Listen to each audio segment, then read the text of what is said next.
So I do not know what's going on in the ATP. I just don't have the bandwidth. So, wishing them luck.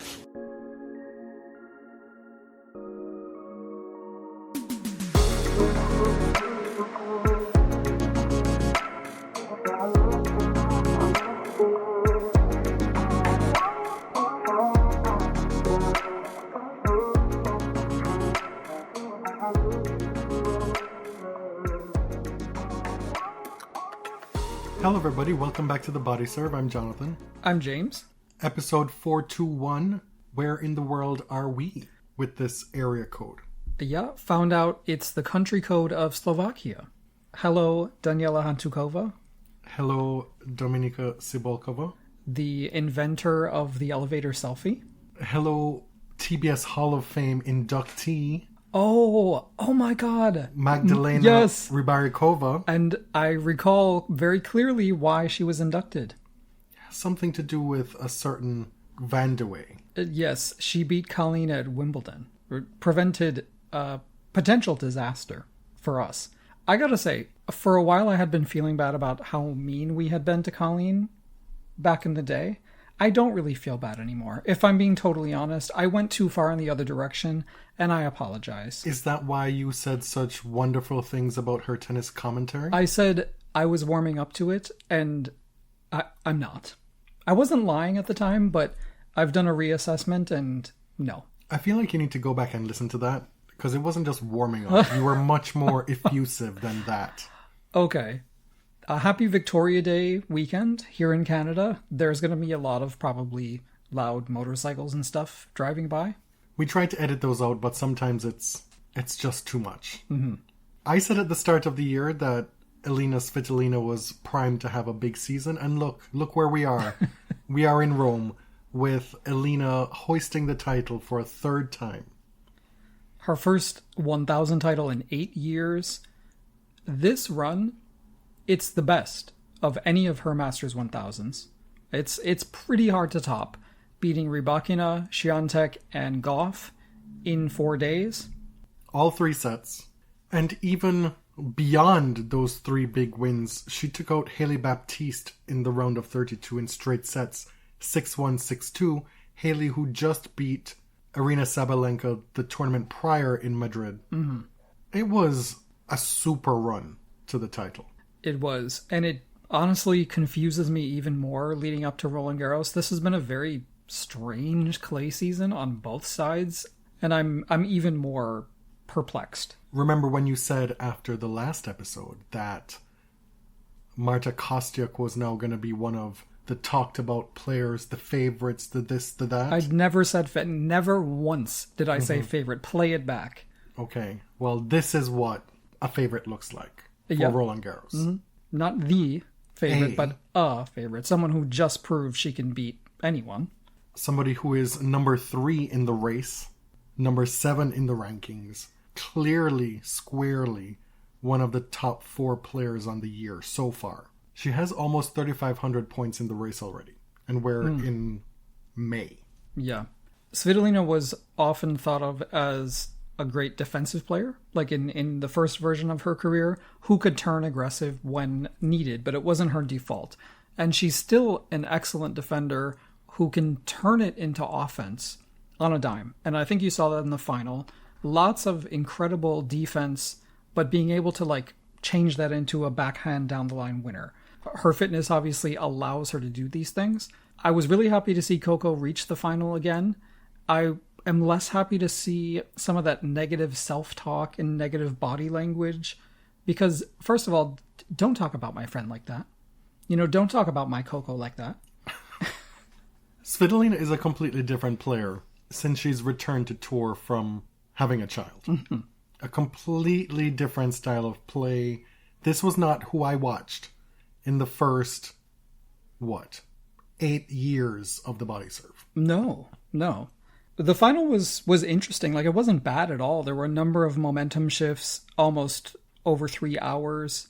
Svitolina was superior mentally, but that was the big difference, right? Coco led the first set 4-2. She had break points for 5-2 and let that slip. I believe she had break points to get back to 5-4 and serve for the first set. Svitolina ends up winning the last 4 games of that set to take it 6-4.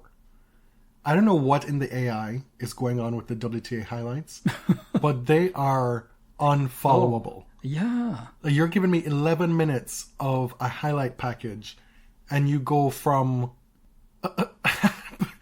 4-all to the second game of the second set. Well, what happened in between? Like, would it cost that much to pay a real human person? I know it's automated. This is also Svitolina's biggest title as a what? A mommy. Mama? Mamacita? I'm a mommy. We're past this. Can we not do this? Please. I know. Please. I put this here, and I don't want to seem like I'm not celebrating women coming back from maternity leave and achieving great things and showing that it's possible and hard. It's an aberration, right? But less so, because there are far more supports. Fitness and nutrition and everything is improved. But we have to thread the needle here. Every time Elina achieves something, it can't be, she's a mommy. It can be too much sometimes, because it feels like you're undermining her just a little bit, because she's a lot more than a mom, right? Being a mom is an amazing thing, but she's also a woman and an athlete who's doing really cool things. Remember when I said that Swiatek looked like she was chomping at the bit? That she had stuff that she really wants to get out on court, stuff that she wants to put into play, that she was feeling probably more confident than we would expect? Yeah. And that looked entirely to be the case up until the semifinals. Yes. Drops 3 games each against Osaka and Pegula. And people were like, okay, well, this is Iga's tournament to lose. Like, she is back. But damn. It went beyond that. It went from that to, well, it's her Roland Garros to lose in no time. Pull up. The win against Osaka was crazy. It was so good. Naomi didn't even play that badly. No. For Naomi's part, she just has to serve better. There's no two ways about it. You are Naomi Osaka. Yeah. Remember? On Reddit, they were saying that Elina has got the Western grip girlies numbers between Iga and Coco. More so Coco. It does feel a little bit like 2017 all over again. With the results recently from Svitolina, from Karolina Pliskova, from, dare we say it, and damn us for doing so, Sorana Cirstea, who is playing the best tennis of her career in this her final season. Allegedly. Yeah, she was the other big story from this tournament, beating number 1, Sabalenka, in 3 sets, number 13, Noskova, Ostapenko, who happened to be the 2017 Roland Garros champion, another throwback. Coco took care of her, thank the Lord. Now, I know a lot of people are walking around with religious trauma, and there are people I've seen quite a bit online of folks not liking Coco by default because she is... Oh, sure. A religious woman. Mm-hmm. But I know what a non-inclusive religious woman looks like, and it's not Miss Goff. Yeah. Like, I too have pause when people are going a little bit too thumpy. You know? Yeah. But I've never gotten that from her. No, she's somebody who goes out of her way to practice inclusivity, to talk about loving thy neighbor in the way that Jesus of Nazareth himself defined it in the Bible. Like, it's in there, actually. I see people on Twitter, Christians, arguing about who needs to be excluded from the neighbor. Like, who is actually your neighbor? It's wild. The playbook is there. It's in the gospel, guys. I'm not even a Christian. I know this shit. You wanted to talk about the Rome crowds? Did I? You have it written here. I didn't write that. I do, yeah. So I know that a lot of these matches are sold out, including the women's final. Where are they? Where are you guys? Ragazzi. You had the entirety of the the Italian Tennis Federation, or whatever they call themselves, sitting there for the Sinner final. Oh, yes. And where were they for the women's final? Yeah. The problem is, and this is the problem at so many sporting venues, the bottom seats are all sold to corporations. They're like corporate boxes. People gift them. And if the corporate people don't feel like watching the match, they're not there. So the stadium looks empty on TV. It's embarrassing. Let real fans buy these seats. That's not how capitalism works, James. I know. Their bottom line is the bottom dollar. Yeah. That's what's most important above everything else. It is a bit surprising that we're almost through the clay spring season and the one person on the women's side who hasn't really put her hand up is Aryna Sabalenka. Yeah. It's a surprising clay season for her. I assumed kind of with Iga not being herself lately on clay, that Sabalenka would be a huge factor. She's coming off the Sunshine Double. She only played Madrid and Rome. Like, it's a very light schedule, and it's probably smart scheduling, given that she wins a lot. She's only played 6 tournaments this year. But I was surprised by the results, losing in Madrid quarterfinals to Baptiste, losing in the round of 32 in Rome to Kirstea. Watch her win her first Roland Garros after I say this. But yeah, it's been kind of just a ho-hum clay season for her. But those were 2 players who can hang with her from the baseline. Yes. It's a very specific type of player to give her trouble. Mm. There is also a fine line between having a light schedule and that being sufficient to fuel your career because you're winning so much, compared to you're playing a light schedule and you're not winning as much, and so you enter a tournament undercooked. Right. So we'll see how Aryna pulls up at Roland Garros. Mm-hmm. We may actually see it ourselves. Because incredulously, to me, we are going to be in Paris on Saturday.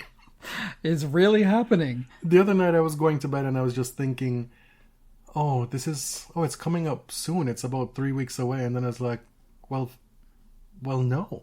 It's in fact exactly 2 weeks away. This stretch of working the Mother's Day weeks as a server, kind of, it just blurs reality. Yeah. So officially we will be heading out of Toronto on Friday night, arriving in Paris on Saturday, and then we're at the tournament during the first week. We have, Monday to Thursday day sessions? Yes. That's a lot. All in a row. You can, if you're feeling fatigued because you are not fully able-bodied, you may just plant yourself in whatever assigned seat we have and stay there. I may. I think this clay season has set up the women's draw perfectly for Roland Garros. There are so many people in with a shot. Far more interest to me, far more interesting to me. And the same cannot be said on the men's side. Well, you may have heard that Jannik Sinner finished his sweep of the 9 Masters 1000 titles at age 24, which is truly ridiculous. Next, he'll be competing for the Masters 1000s on Pluto, on Saturn, on Mars. He has conquered everything that there is to do on Earth, and now he will become intergalactic. Planetary. Yes. Now, I just have to say, and this has nothing to do with Jannik, why are we calling this a career Golden Masters? In tennis, golden means an Olympic gold medal. I don't like the nomenclature that I've been seeing. It's not a gold in anything. It's an incredible achievement. I'll tell you what I don't like. This tally of big titles. Yeah, have you seen this foolishness? Oh, of course. Absolute garbage, rubbish foolishness.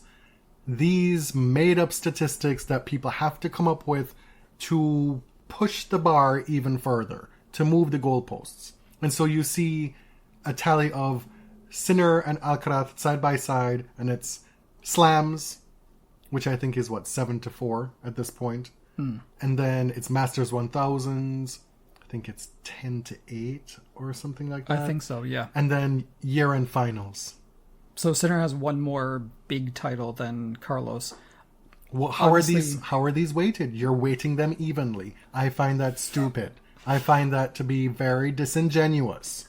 For better or worse, at the end of their careers, they'll be evaluated according to slam titles. Right? That's how we judge tennis players, historically. Sinner beats Casper Ruud in this final. I have to say, of all the modes of transportation that exist, the motorcycle driving is the one that really pisses me off the most. It's really annoying. Apologies to all the motorcycle drivers out there that listen to this show, but I'm tired of hearing it. Oh, not the e-bikes who drive on the sidewalk and the crosswalk and the street and just... No, not those. Have apparently no rules applied to them? The noise pollution is unnecessary. Why are you driving that fast? Who are you showing off to? It gives small dick energy, is what it gives to me. Remember last time we talked about two-wheeled modes of transportation and how it blew up in our faces? We lost a long-time listener. Ride those on the highway. Don't be like up like side streets. Yeah, like, come on. In a major... Like, this is crazy. Would your aunties and uncles tolerate that in the suburbs? No, they'd be calling they certainly would not. 911, girl. I will say Toronto is a very quiet, large city compared to other very big cities we've been to. In New York, like, why are you beeping all the time? Why? They do shut honk up. a lot. What are you doing? I'm a famous non-beeper. I'm not a honker. Well, even when necessary. Yeah, sometimes you need to, like, get people's attention. If I honk at you, like, something's bad. But sometimes you have to do, like, a little tap, like a polite tap to get someone's attention, you know? You're not the right person to give this advice. That's because true. Your temper is famously infamous. You know... You were just watching the golf and talking about how if that happened to me, I would crash out. I would crash the fuck out. I'd tear up the greens and throw the club. There was somebody hit a ball that like actually went in the hole and just bounced out. And like I would literally leave a hole in the green. I'd be banned from the tour. I was just going to our garbage chute about an hour ago, and this guy right before me puts his big ass bag and he makes no attempt to like put it in the hole. So it's just there like hanging out. Had he been closer to me, I would have cussed him out. And like, this is my problem, right? I'm right, but like Larry David, I'm also an asshole. The burden of being right, you know? Because it wouldn't have been, oh, do you mind just please pushing that in next time? I would have said, can you put the fucking bag in the chute? Like, are you dumb? Yes. Which is such a Toronto thing to say. Are you dumb? Or like, you're getting off an escalator. Guess what? That thing's still moving. So you better move out of the way. Because we're about to have a pileup here. I would crash out. And well, I have. In dangerous situations. I should have not brought that up. We are back to Rome, where Casper played very well in that final. In fact, much better than he did against Sinner last year in the quarterfinals, where he managed one game. Yes. And so this time around, he won 8 times as many games as he did last year. For those not good at algebra, that's 8 games. 6-4, 6-4 was the scoreline. And but for dumping serve right away in the second set, it was very competitive. Mm-hmm. And there were moments where Jannik threatened to just run away with that second set, and Casper played really well. Yeah. Could not find enough aggression and dominance and dictation from his forehand. He found it in spots, and he was able to push Sinner around a little bit and win some big boy points. Mm-hmm. You know? But the backhand to backhand matchup there is just not going to go in his favor. No. While his backhand has improved, like if Sinner's forcing you to hit too many, you're going to be on the losing end. Casper tried a lot of the things that Medvedev did successfully. I mean, it's easier said than done, of course, but people are learning the playbook if you want to challenge Jannik even a little bit, right? It's trying to push him back off the baseline, stretching him on both wings, getting him to run. If it's hot, you know, using the conditions in your favor, drop shots, any way to mess with his rhythm. And Medvedev did that really, really well. I want to say as well, we've talked ad nauseum in the last few months, especially since Carlos went down with injury, that there's nobody to challenge Sinner. We can't even rely on Djokovic. It's just Sinner and nobody else. Well, Daniil put his hand up at this tournament. Mm-hmm. He's up to 4 in the race. Remember, he had a catastrophic slam season last year. Oh, yeah. Akin to Stefanos Tsitsipas. They were neck and neck for the bottom of the barrel. By the way, this is someone who was just double bageled by Matteo Berrettini. Yes. On clay. Yes. Maybe he was just getting used to clay. And this is historically and very vocally self-professed his worst, most disliked, despised surface. Yes. But Daniil is still putting in work here to try and do something. And where does this land him? It lands him in the Rome semifinals, pushing Sinner to 3 sets. That is something to be very proud of. Because he's one of the very few people who came on the court and believed he could do it. Believed he had something to frustrate Jannik with. Or at least believed in his own ability enough to fuck around and find out. Right. He played more aggressively than he normally does. Like I said, he's trying to move Jannik around, play drop shots, screw up his rhythm, hitting these high bouncing returns, which are, almost like moonballs, which are pushing Jannik back behind the baseline. And Jannik has been trying to rush the net more frequently, like get more used to it. So mess with his rhythm, like hit over his head. If you're planning to hit more volleys, you're going to get passed, right? That's just something you have to get used to. And that's something he was fine with in the final. But he suffered a lot physically in the semifinal. At one point, appeared to be taking a medical timeout for cramps. Daniil complained out loud, saying, I thought you couldn't get an MTO for cramps. And we talked about this quite a bit at the Australian Open, because Carlos was cramping during his match with that guy. Yeah. And that guy crashed out. He was pissed off. And the thing is, you can't technically get a medical timeout for cramping, but if you say, like, my leg hurts, or something's going on, I need you to investigate it, that's kind of a loophole, and everybody knows that. And now, Medvedev did not belabor this point after the match. Like, he didn't, he was asked about it, of course, but he didn't really go on and on. He did suggest, well, maybe you just allow timeouts for cramping if everybody knows about this loophole anyway. But it has to be consistent. In the third set, Jannik was up 4-2, Daniil serving, and saved by the bell. There's a downpour, the match has to stop, and they both have to come out the next day on Saturday. Jannik said he slept very poorly, like knowing he would have to come back and try to win. Are you saved by the bell if you're up 4-2? Well, fine. Yeah, maybe he wasn't suffering anymore. I'm not suggesting that that's why he won, but... I mean, saved by the bell has it's quite the connotation. Come on, if you're suffering physically and possibly cramping and the match gets suspended by rain, yeah, you got a stroke of luck. Okay. But it happens. It happens to everybody. I'm saying that is applicable if the person is down when it happens. Well, yeah, and I conceded that was fair of you to say. In this instance, I feel like Jannik would have preferred to stay on and finish the match the night before because it affected his sleep and his recovery for his next round. But he said, quote, "A match like this can help us for Paris. It was very difficult, especially yesterday. I tried to pull myself out of a difficult situation." And yeah, as it was happening, I'm thinking, this is kind of the stuff you need, right? If you're trying to go into Roland Garros with these massive expectations, you've won all 3 Clay Masters. If you lost in Roland Garros, no lie, this would be one of the great upsets in the Open era. And you may think I'm exaggerating, but I'm not. I believe you think you're not exaggerating.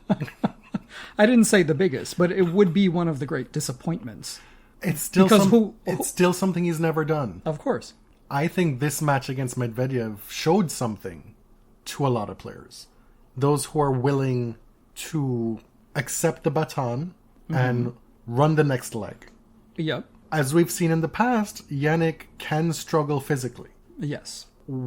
I mean, I know it might be difficult to extend these matches against him when he's playing at such a fast pace and everything is being blitzed back at you. It just goes so quickly. But if you're able to slow the match down, which on clay, in theory, you should be able to, better than other surfaces, get him into a 4th set. Right. Get him into a 5th set. We know what his 5-set record is. And there's that famous stat that he has never won a match longer than 3 hours and 50 minutes. But again, it's like, good luck getting me to play that long. This is a reminder of what you need to do against him. And this might be the surface and the tournament for it to happen. Right. That's all I'm saying. He is still, bar none, the favorite for this title. And if you're him, you're thinking, I went through this situation that in the moment I felt like was the most difficult 2 days of my entire career. Right? That's what he said. And I made it through. I figured it out. And I even used the crowd and appealed to them in a way that I don't typically do, right? Like, this might have unlocked something for him, which is scary. Right. So this is, what, the 6th Masters 1000 in a row for him? Yeah. Right? He's won all 9. At the age of 24, he turns 25, the same week that I turn redacted. No. Oh, really? God, Yeah. his birthday's not till August? He doesn't strike me as a Leo. He's so young. No. There is a lot of fake news about Leos out there. There are. There's a lot of misinformation. Do you know how many times I meet somebody for the first time and one of their first questions is, so what's your sign? Mm-hmm. I'm like, here we go. I guarantee you that tells me more about you than it says about me. Yeah. If you meet a Leo and your reaction is, oh God, Do you know how many times you must be that's happened? toxic. Like, They're like, babe, calm down. Oh, a Leo. And they're like, I've dated so many Leos I can't do it. Well, maybe again, that says something about you. Sounds like a skill issue. Sounds like an excuse for maybe some toxic behavior on your part. Mm-hmm. And when I tell people I'm a Virgo, they're like, oh yeah, that makes sense. And again, I don't know if that's a compliment or not. I don't know. All I know is that Beyonce, we're born in the same week. Not in the same year. Certainly not. She's much, much older than I am. Sinner came into this season with 1 clay title at the 250 level. Now he's reeled off all 3 clay masters. Only one other person has done that. Rafa Nadal. He breaks the record for longest winning streak at the Masters level with 32 straight wins. Mm-hmm. What this streak and run on clay has done for me is to put even clearer into perspective the absolute insanity of Rafa Nadal's career on the surface. Mm-hmm. Mm-hmm. Like, what this man did this season, Rafa did it multiple seasons over. Yeah. And this is not to say that what Jannik did isn't great. It's to say that Rafa is underappreciated for what he did. Because his gravitas and accomplishments on clay were used to demean his standing as one of the greats, quite frankly. Well, he's a one-trick pony. Couldn't do it on other surfaces. That's his domain. Well, obviously the others aren't going to win there because he's so good at it. Right. Anyway, that's a long-standing gripe on my part. Casper came into this match having never won a set against Sinner. Unfortunately, he leaves in the same condition. But like you said, it was much better than last year. And a really great run, straight setting, Lehechka, Musetti, Darderi. Oh, Darderi is another one who really had his breakout tournament here. Musetti pulled out of Roland Garros, I just heard. Mm-hmm. Yeah. Oh, also, one more thing I want to say in support of Casper from this tournament is that he showed he could hit with Sinner on the surface. Mm. That is no small feat. Luciano Darderi, his glow-up continues. Yeah. This is his best result on the ATP Tour, a Masters 1000 semifinal. His big breakout, beating that guy in the round of 16, winning a 12-10 second set tiebreak, and then a bagel. Mm-hmm. He caused that guy to crash out in many ways. Yeah. I will also say this about Darderi. He had that moment where he blew by the little kid on the way out of the tunnel. Yes. He was supposed to hold their hand and walk out. And he blew by wearing these hideous, cringe sunglasses. Like these 80s sunglasses. Which make you look even worse while you're in the act of doing that.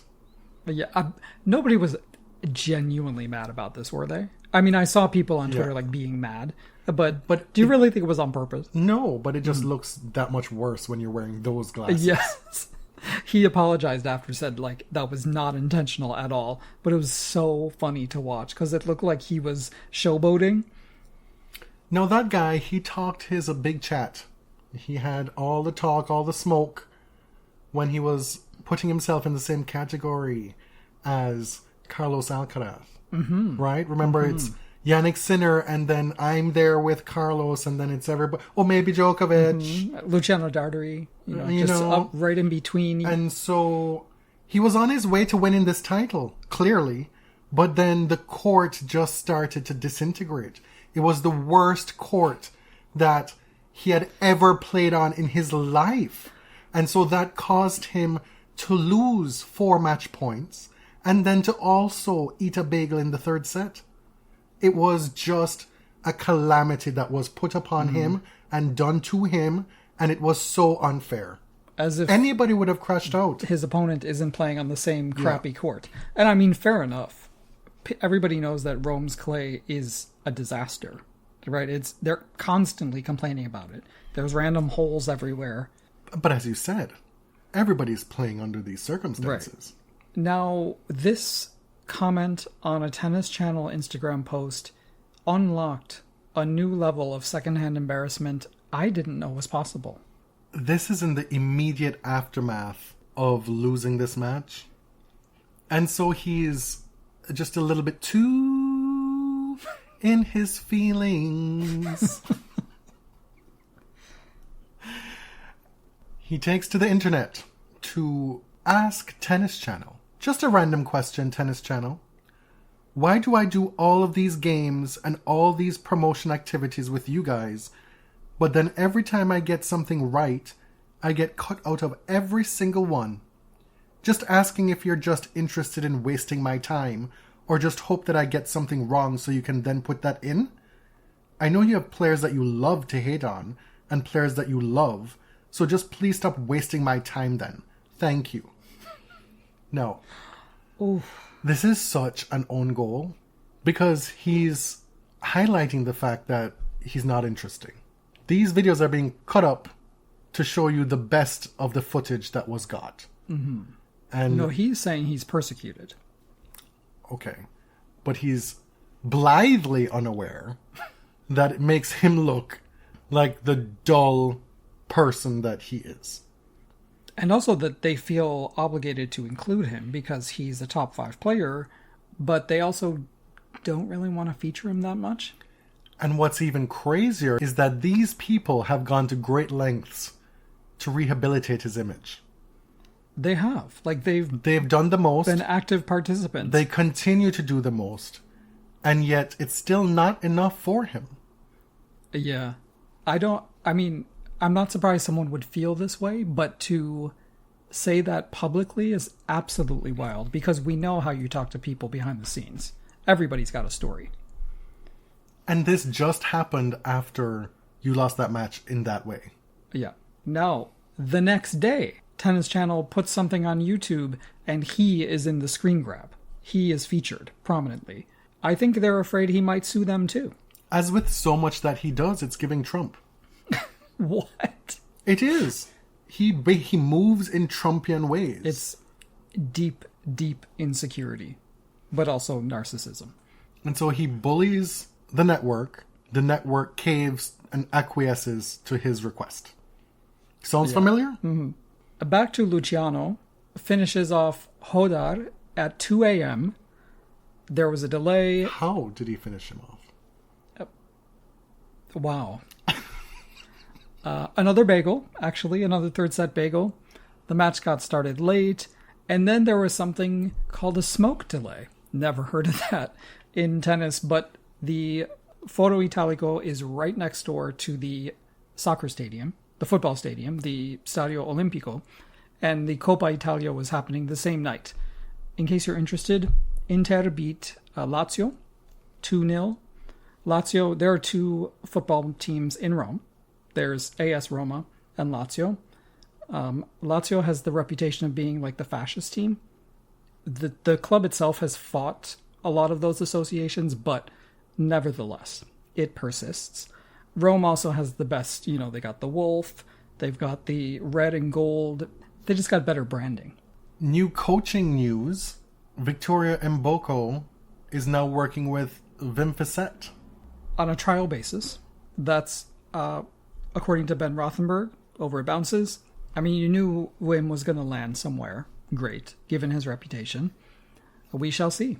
With these prolonged, extended Masters 1000s, players who lose early, they've been taking the opportunity to go enter into some lower level events. And we saw that a lot.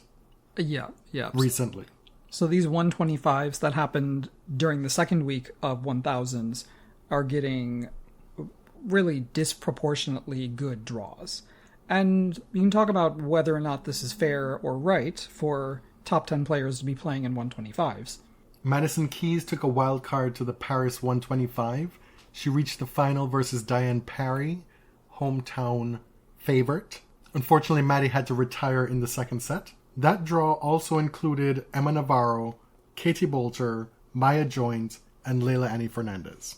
Over in the Parma 125, Diana Yastremska beat Barbora Krejcikova, who is back playing tennis. She just popped up in Rome, won a match, lost the next one, and then went over to Parma. She is a former French Open champion. Yep, she hadn't played since Dubai. Yastremska had been struggling to win back-to-back matches on the main tour. Great result for her, working with Pam Shriver, I believe. On the last episode, we talked about that gelato segment that the Players Box pod did, where pretty much all the American players in attendance in Rome, they roamed the streets of Trastevere and sampled some gelato and gave their rating. There was follow-up to that. Since our last episode, Coco Gauff was asked about it on the Tennis Channel desk, I believe. Yeah. And she kind of cooked Pagula. She cooked her up real good. She said she was asked if Jessie paid for her gelato. And she said no, even though, you know, I'm bringing a lot of views to your page, essentially. I think it might be their highest viewed video to date. Right, so you could at least pay me for the gelato, and she can afford it. Big Mama can afford it. If you know, you know. Damn, Coco. Coco, you know, she's been going through things in her personal life, which she has alluded to. Still making the final of Rome, in spite of it all, in spite of people saying her game is horrible and ugly, and some of the commentators are so nasty and so rude when commentating her matches. I think that may have been the final straw for you with the other Coco. It was, and I understand there's some giggery and wiggery going on some of the British streams. As you say British, you can add friggery. What is that? It's a British curse word. Instead of like, what the fuck, you say, what the frig. Is that British? Yeah. I've heard Americans say that. Oh, well, it's... I hadn't heard it in years until I started watching Benny Dome. Okay. Madge says frig all the time. Giggery, wiggery, friggery. Is that the title? I don't know. PTPA reps have been denied credentials to Roland Garros and Wimbledon. They're asking a federal judge in the United States to make the tournaments reverse this decision. This is per Daniel Kaplan, who runs that great Substack about sports business. And according to Daniel, their letter to the court tries to address the very obvious jurisdictional problems here, given that the judges in the U.S. and probably doesn't have any power to force these tournaments to give them a credential. Also, why do they need a credential? Take the L. Just take the L on this one. You're suing them. They're literally in the middle of litigation. Suing them. They have a right to... This is not discrimination. What are we doing here? Discriminated against based on what? I mean... What up? Carlos on Vanity Fair. He slutted himself out for that photo shoot. That photographer said, babe, flip over on your stomach and look back at it. And it was a hit. What the hell? I woke up one afternoon. I will not say morning because that would be a lie.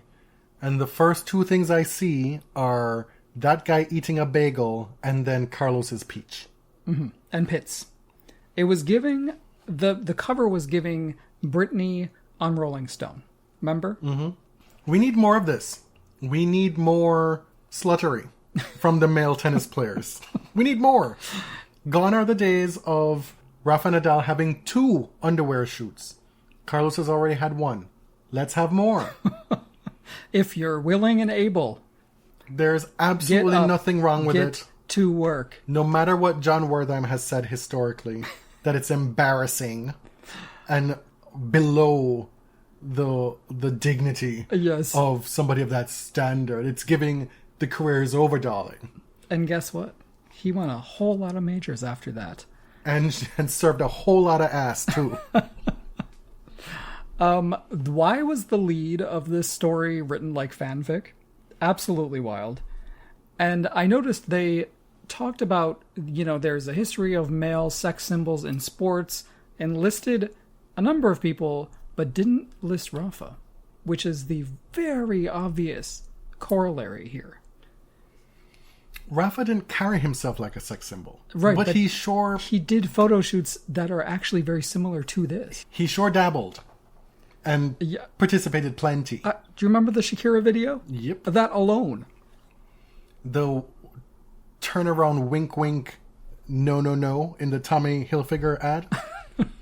Those ads were everywhere. The Hilfiger ads were everywhere. When we went to New York that year in 2015, all over Macy's, remember? They were all over downtown Toronto They as were, well. yeah. Every bus stop. And you would go into department stores just to look in the underwear section to see if they had it. Are you talking to me? Yes, you. Oh, I bought some. You did. Yes. But subsequent to that too, it's like when I was young trying to see if Mariah's Music Box cassette tape was being featured properly.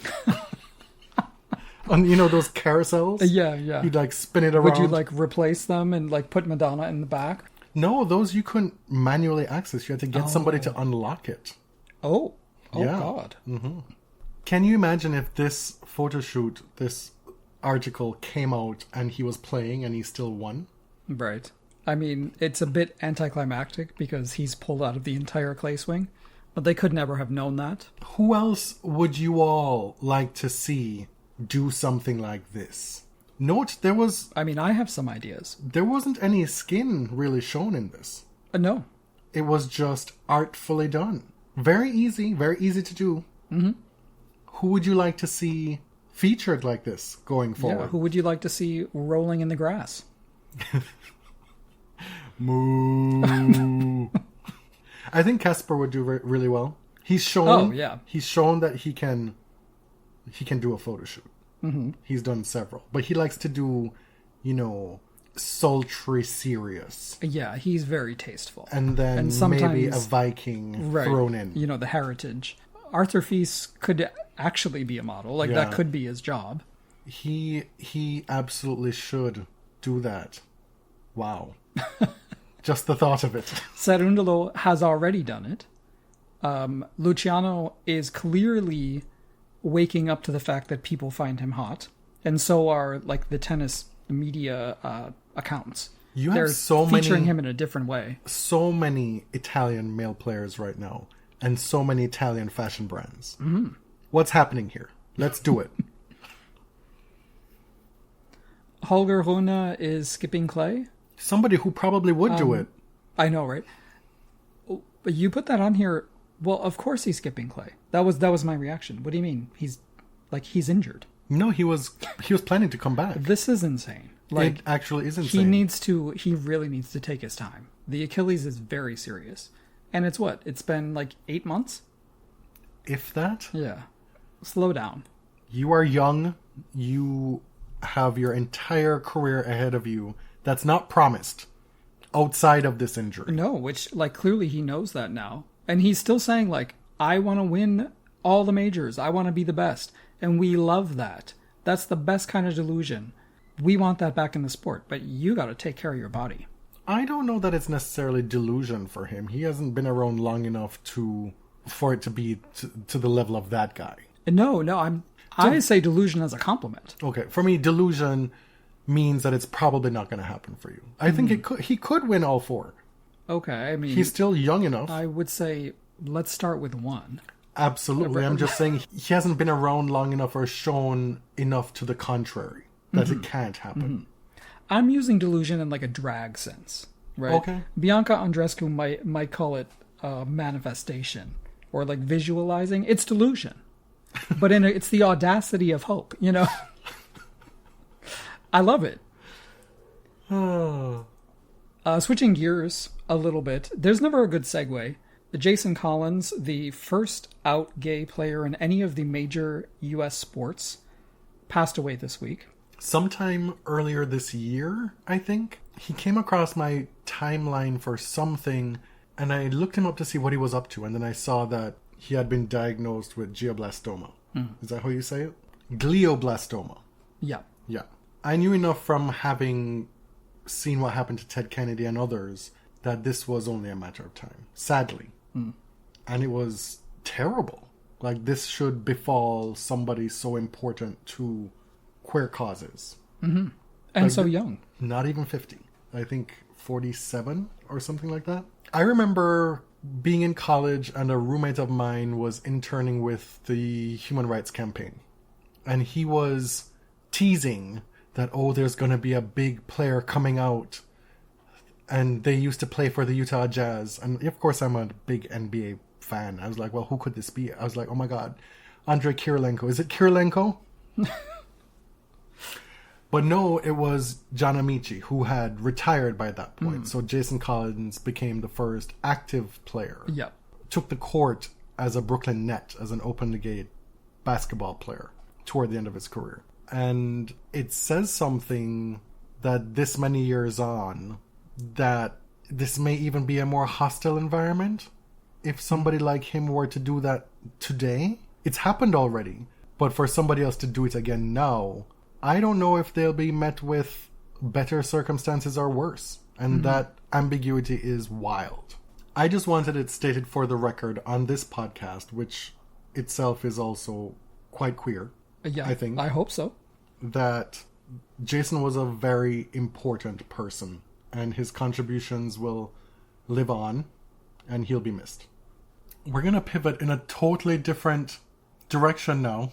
There's no way to pivot well into and then out of a death segment. It's just not easy. But you know, that's life. We're going to be doing our second ever taste test on the show.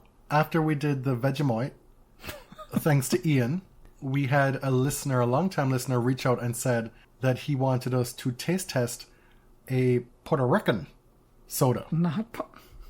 Selena not Puerto Rican? And so Francisco mailed us a 4-pack of this soda. Yeah. Now, we had asked people to suggest, foods and drinks from your home countries, and we would try to procure them and try them. He actually just took the initiative to send it to us, which is very nice. And while we are so thankful, it's not a requirement. We live in probably the city most well-equipped to be able to procure most things. Yeah. So if you want us to try something, shoot us a message and tell us what it is, and we'll see if we can track it down. You're going to go... All right, I'm going to go prepare it. You're going to go get it. You know how much I hate ASMR. Well, so I don't want to hear the plop fizz and all that shit. No. You're going to get the bottle opener. I got to do all that here? You're going to get the bottles, bring them over, one each, and then we're going to drink... Well, I don't know. I read online that it's best served over ice. Do you want to drink it from the bottle? No, I drink everything over ice, as you know, including wine. Well, maybe we take a sip from the bottle and then pour it over ice and then see if there's a difference. Oh, okay. Yeah. It's been refrigerated, so we're good. Okay. So the drink that we're trying, it's called Malta India. It's from Puerto Rico, as Bad Bunny says. And if by now you don't know the reference I was making before with Puerto Rican, that's T.S. Madison. It wasn't a slur. It was T.S. Madison saying she feels Puerto Rican in this hair she was wearing. Because she thought Selena was Puerto Rican. Selena. Yeah, Selena is Mexican-American. Not from Puerto Rico. Oh, so you're popping the bottle? Okay. What does the bottle look like? It's giving red stripe bottle on Ozempic. Yeah, it's a small 7-ounce bottle. It says it's a good source of B vitamins. Oh, that's nice. I don't know if it's is it a pop? A soda? Well, we're going to find out. Okay. We didn't do any research on it before we're going full steam ahead here. All right, so I'm going to pop it open because I know you like the sounds. I do. Oh, shit. Oh, there we go. It says it's a non-alcoholic malt beverage made with water, cane sugar, barley malt, corn grits, hops, caramel color, and phosphoric acid. Oh, it has the ingredients of beer, but it's not fermented. Yeah, I feel like you're gonna like this. You like all these stout beers. Yeah, I do. Okay, So we've got our bottles. Cheers. Cheers.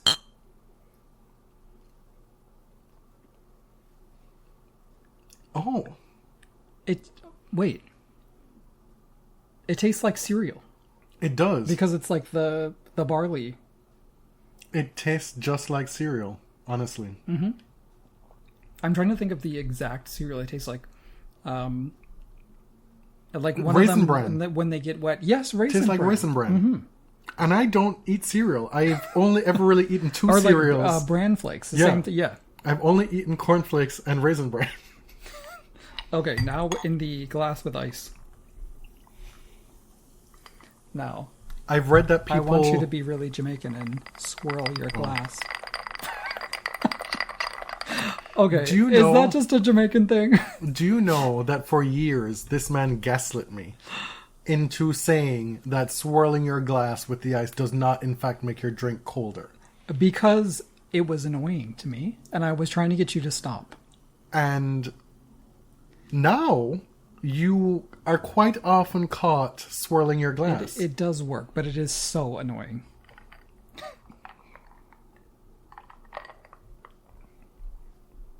Like, really, all I can taste is the Raisin Bran. Yeah, it's interesting. Like, it's not bad. Yeah, It's not overly sweet. I don't hate it. I can see why some people say they put condensed milk in it. Oh, okay. It's like a dessert. Yeah, It's like less carbonated than Coke. way less carbonated. It is carbonated, but not overly so. Yeah, it really tastes like a cereal beer. Cereal Coke. Yeah. Oh, that is honestly like something I have never had before. Totally new experience. Now, what alcohol would you add to it? Well, I mean, I think the Caribbean way would be to add rum to it. Yeah. Like a Cuba spiced Libre. rum? Yeah. I don't like rum and cokes though, so I might add vodka. Oh. Because it has like a fairly neutral taste. I'm not mad at it. I could actually like drink the whole thing. It's an unusual taste for me, but one that I could get on board with. Mm-hmm. Gracias, Francisco. That brings us to the end of episode 421. You'll hear from us one more time before we touch down in Paris. Hopefully. Yeah. Yeah. We'll see how work schedules go this week. Hoping to do our preview the night before we leave. Because otherwise we're going to have to record in our hotel in Paris. And it's possible. We did it in London before we... Remember, like we did it on a Saturday before we went out and did tourist stuff. But we don't have a lot of days in Paris that aren't tennis. So we want to like maximize, seeing the sights. Because you've never been. That's true. It could be my one moment in time. I realized, like, I was looking through an old journal that I kept when I studied abroad. And I was in Paris for 3 days, 2 nights. And my host, who was my friend, we speed ran everything. Like, I feel like I saw all of the major sites. I do not know how she did it, like how she planned it so well. Do you speed ran or do you sped run? Maybe it should not be past tense. We speed runned. I feel like we sped run. No. No? No, but I'm getting excited. I know I never let you go to Paris. I always wanted to go somewhere else, but... I have no expectations. I just want to have classic French foods. Things that Julia Child has been telling me about and regaling me about for years. Yes, lots of butter. They know how to do their vegetables. Some boeuf bourguignon. Ratatouille is one of my favorite movies, honestly. I would love a ratatouille. You know I love all kinds of vegetables, stews. I want to have an authentic French onion soup. Uh-huh. I will force you to order a creme brulee. Yeah, I'm not interested. Yeah, but you're going to have it. The crepes are really good. Like Okay. that you can get on the street. Are you going to have a baguette? Oh, yeah. Are you going to have a Croissant? A croissant? Croissant? I did learn when I was there, if you are like out on the street eating, people look at you crazy. Like, don't do that. Like a greedy, Like if you go, nasty, go out and get a... avaricious, Yeah. gravelicious American. Exactly. If you go get a croissant and like you're on the way somewhere and you're eating it on the street, people look at you like you're a pig rolling in mud. I don't know if that's changed, but... I heard that things are a little bit different since the Olympics were there. Yeah. We'll see. My name is Jonathan. You can find me on Blue Sky at Tennis John. I'm James, at ElliotJMR. 2 L's, 2 T's. Everything BodyServe related can be found at linktree.com/thebodyserve. Thanks for listening. Till next time. Thank you very much.